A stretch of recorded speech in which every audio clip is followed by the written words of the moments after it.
How reactions shape your life.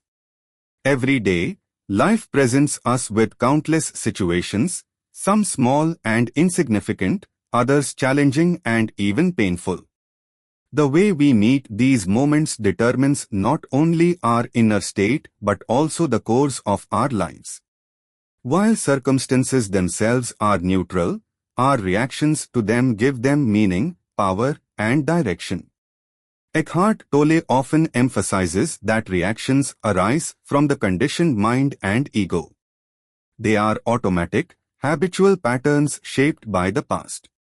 When we are unaware, we live as prisoners of these reactions, endlessly repeating the same cycles of conflict, fear, and dissatisfaction. But when we awaken to presence, we begin to see the space between a situation and our reaction. In that space lies freedom, the power to respond consciously rather than unconsciously. Understanding how reactions shape life is the beginning of transformation. 1. What is a reaction? A reaction is a reflexive, automatic response to an event. It arises quickly, often before we have had time to reflect. Reactions are usually fueled by emotion, anger, fear, frustration, or excitement and rooted in thought patterns conditioned by past experiences. For example, times someone cuts us off in traffic, anger flares up. Times a colleague criticizes us, defensiveness or hurt arises. Times we receive praise, pride and ego inflate. None of these are conscious choices. They happen on their own, driven by the ego and the body's emotional memory. When we live unconsciously, life becomes a chain of reactions. Circumstances push, we react, and the cycle repeats endlessly. This reactive living shapes our relationships, decisions, and even the quality of our health and well-being. 2. The ego and its need to react. The ego thrives on reaction. It is built on identification with thoughts, roles, and stories about who we are. Whenever someone challenges or threatens that identity, the ego feels attacked and reacts with defense or aggression. For instance, if someone questions our competence at work, the ego interprets it as an assault on our identity. Anger or defensiveness arises, not because of the objective situation but because the ego feels diminished. The ego also reacts to protect its sense of superiority. It may look for reasons to be offended, resentful, or judgmental.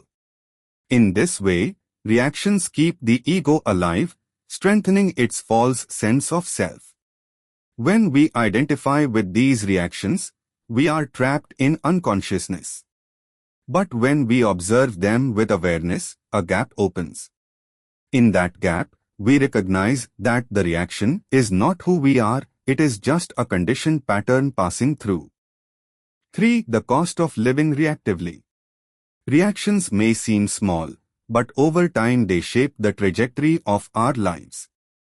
Times in relationships, reactive anger or defensiveness leads to conflict, distance, and pain. Times in work, reacting with fear or insecurity can block growth and creativity. Times in health, constant stress reactions burden the body, leading to anxiety, tension, or illness. Times in inner peace, reactions keep us tied to the past and future, preventing us from experiencing the freedom of the present. A single angry outburst can damage trust built over years. A single fearful reaction can stop us from pursuing an opportunity. Life becomes a chain of cause and effect shaped not by conscious intention but by unconscious reaction. 4. From reaction to response. The key to transformation is realizing that between stimulus and response lies a space. In that space is freedom, the freedom to choose. When we are unconscious, there is no space. The event triggers the reaction immediately. But when we bring awareness, we notice the rising impulse. We feel the anger in the body, the fear in the chest, the thoughts racing in the mind. Instead of acting them out, we pause. That pause is presence. It allows us to choose a conscious response rather than fall into a conditioned reaction. For example, times someone insults us. The impulse to retaliate arises. But with awareness, we see the impulse, breathe, and respond with silence or compassion instead. Times a stressful situation occurs. Normally we would panic. But with presence, we breathe deeply and take calm, clear action. This shift from reaction to response reshapes life. 5. Observing reactions as they arise. The practice begins with observation. Eckhart Tolle teaches that we must become the witness of our inner state. When an event triggers you, turn attention inward. Times what emotion do I feel right now? Times where in the body is it located? Times what thoughts are arising? By observing, we create a gap between the reaction and our awareness of it. That gap is the doorway to freedom. We realize, I am not this anger. I am the awareness noticing the anger. This simple shift disidentifies us from the reaction and dissolves its power. 6. The role of the pain body. Eckhart Tolle speaks of the pain body, the accumulation of past emotional pain that lives in us like an energy field. The pain body feeds on reactions, especially negative ones like anger, resentment, or conflict. When triggered, the pain body takes over, seeking drama to sustain itself. This explains why people sometimes overreact disproportionately to small events. It is not the situation itself but the pain body demanding to be fed. Becoming aware of the pain body is crucial. When it activates, we must observe it without identifying. My pain body has been triggered. Let me stay present and not feed it with more negativity. When we remain present, the pain body loses its grip. Over time, it weakens and dissolves. 7. Reactions and karma.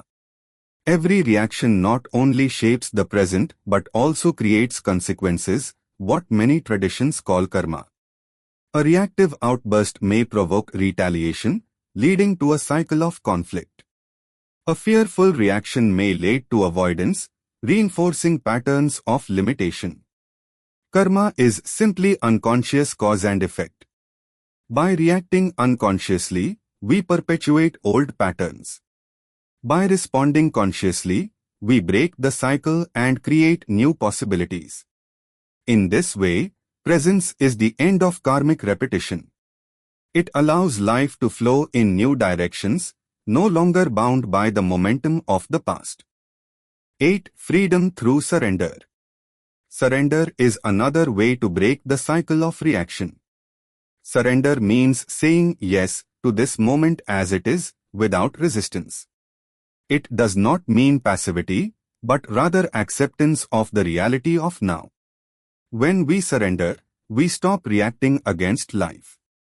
We allow what is, and from that acceptance, wiser action can emerge. For example, if we miss a bus, the reactive mind says, "This is terrible," and we suffer. But in surrender, we accept the bus is gone. This moment is as it is. Peace arises instantly, and perhaps the missed bus opens an unexpected opportunity. Life flows more harmoniously when we stop reacting against it and start cooperating with it. 9. Practical ways to break reactive patterns. To live less reactively and more consciously, we can practice. 1. Pause and breathe. Before responding, take one conscious breath. This creates space. 2. Notice triggers. Become aware of the situations or people that trigger strong reactions. Use them as teachers. 3. Feel the body. Anchor attention in the body to dissolve reactive energy. 4. Listen deeply. In conversations, listen without preparing a reactive response. 5. Practice stillness. Daily meditation or quiet sitting strengthens presence. 6. Shift perspective. Ask, is this worth losing peace over? Each practice interrupts the chain of unconscious reaction and brings awareness into the moment. 10. From reaction to creation. Interestingly, the word reaction contains action. When unconscious, life is reactive, merely a repetition of the past. But when present, action arises from stillness and clarity. This is creation rather than reaction. Creation is not limited to art, it is how we live. A conscious response to a difficult situation is a creative act. Choosing peace instead of anger is creative. Speaking truth with compassion instead of fear is creative. In presence, we stop reacting to life and start creating with life. This creative living aligns us with the deeper intelligence of the universe. 11. Reactions as mirrors. Reactions also serve as mirrors, revealing where we are still unconscious. If someone's words trigger us strongly, it shows us the places where the ego is still sensitive. Instead of blaming the other, we can use the reaction as a pointer inward. Every trigger becomes an invitation, look here. This is where you are not yet free. By embracing reactions as teachers, we transform them from obstacles into opportunities for awakening.